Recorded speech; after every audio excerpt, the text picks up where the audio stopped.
Don't forget to subscribe, like, and share this story, because what you're about to hear might change the way you see trust, family, and money.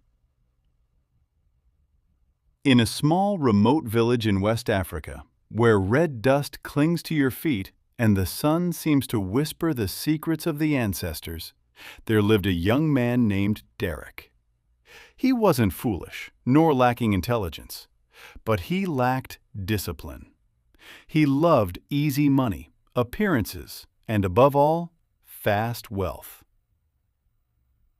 Thousands of miles away, in the United States, lived his Uncle Bob, a brave, quiet man, deeply connected to his roots. Bob hadn't always lived comfortably. He had known hunger, humiliation, and sleepless nights.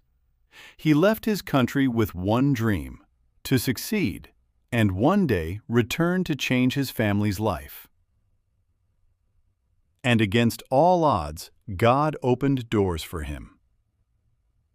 After years of struggle, odd jobs, and sacrifice, Bob finally found a stable job, a good salary, a decent life.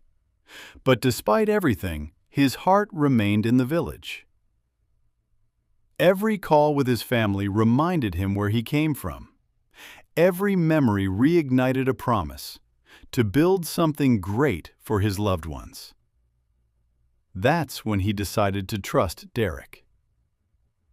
Derick, his nephew, the one he saw almost as a son. At first, everything seemed normal. Bob called often. "Derick, how is it going?" "Uncle, don't worry, everything is going well. The foundation is almost done." Bob smiled. He kept sending money, thousands of dollars, again and again.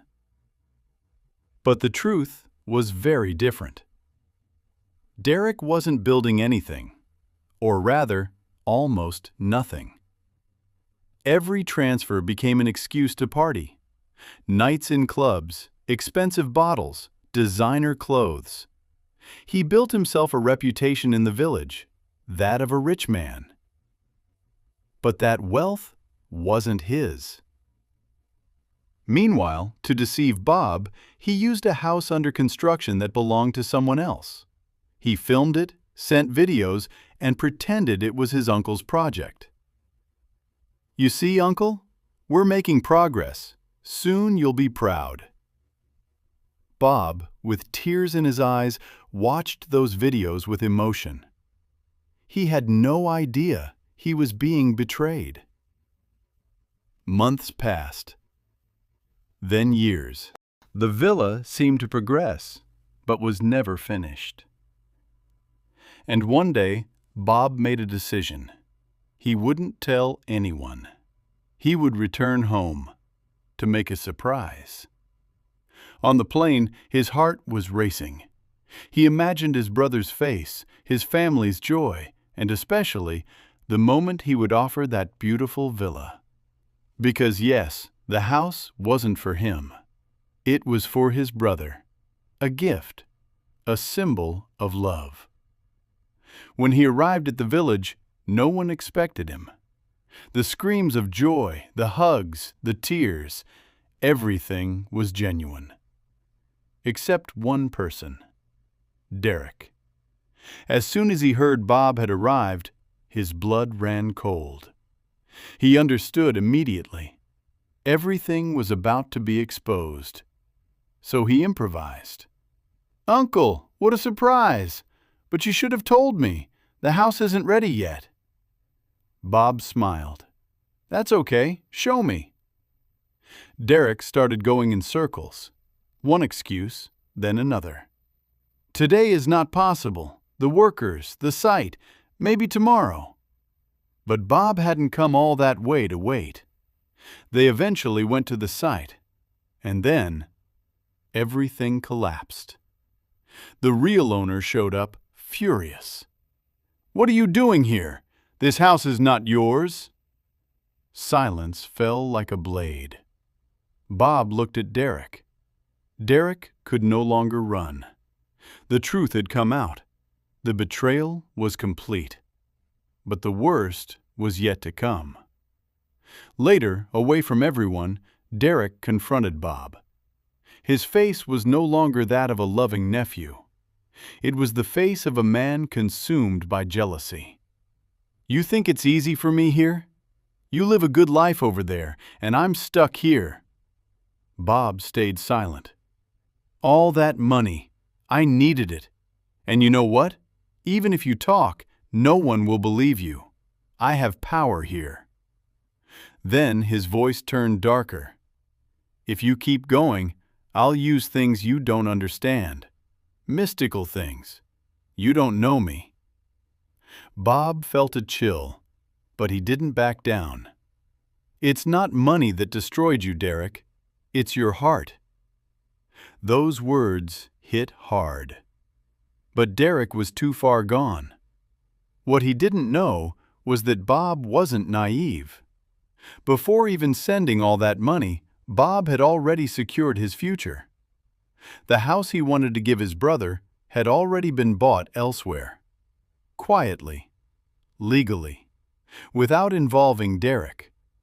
The project he gave his nephew was only a part, an opportunity, a chance, that Derick destroyed. When the truth was revealed to the family, shame fell on him. The looks changed. Respect disappeared. His party friends vanished. The loud nights were replaced by heavy silence. And little by little, Derick began to understand. It wasn't Bob he had hurt. It was himself, his future, his dignity. One evening, sitting alone in front of a house he never built, he cried. For the first time. Not for money, but for what he had lost. Trust, love, and a rare opportunity to change his life. Meanwhile, Bob gathered the family, and in front of everyone, he revealed the truth. Then he handed over the keys to the real house, to his brother. Tears flowed, not of sadness, but of gratitude. Bob had not let betrayal change him. He chose to remain true to his values, and that was his true wealth. If this story touched you, don't forget to subscribe, like, and share, because behind every betrayal, there's a lesson that can save someone else. Derick spent months in regret. He tried to apologize, but some wounds take time to heal. One day, he stood before Bob, without arrogance, without complicated excuses, just simple words. "I failed." Bob looked at him for a long moment, then replied, "No, you learned. The real question is, what are you going to do now?" Because deep down, falling is not the end. What you choose after the fall is what defines a man. Don't forget one last time, subscribe, like, and share this story if it moved you, because stories like this deserve to be heard. And remember, anyone can make money, but not everyone knows how to keep their soul.